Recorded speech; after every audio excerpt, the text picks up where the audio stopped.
everyone. Thank you so much for having me. I'm really excited to have this opportunity to tell you about Joseph's Home. Joseph's Home is a ministry of the Sisters of Charity Health System of Cleveland. And what we are is actually, we got started in the year 2000.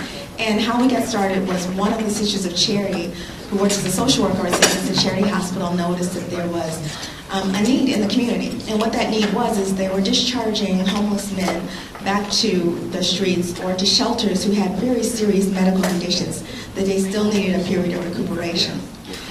They looked around the county and wondered whether all of the other hospitals in the county were also experiencing this issue. And they also talked to the homeless providers in our continuum to ask them if they were also seeing people coming into the shelters who still needed a lot of medical care.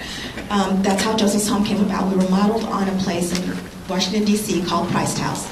We are a very small ministry. We're right next to Tri-C downtown. We'd love to have you visit.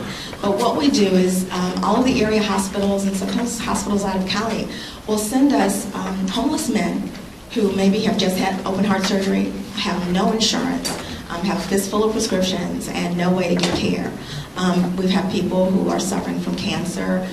Perhaps they have unstabilized diabetes or just starting on dialysis, have no way to get transportation for their medical care. We provide them with everything. We look at each man as just kind of like a work in progress. We came up with a model in 2010, which was Heal, Empower, Transform. They live with us for a period of up to 2 years. And while they're there, of course, the primary goal is stabilization of their health issues, and then is to help them to find sustainable income and then move on to permanent housing.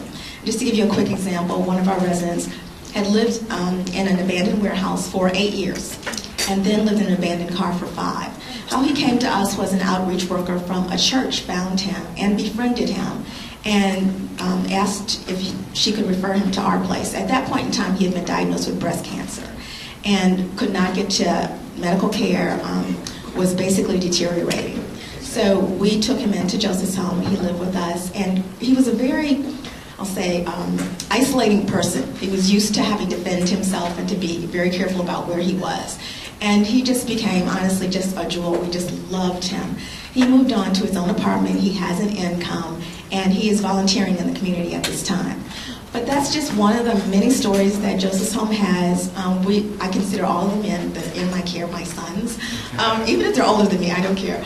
But I love each and every one of them, and each one is a jewel.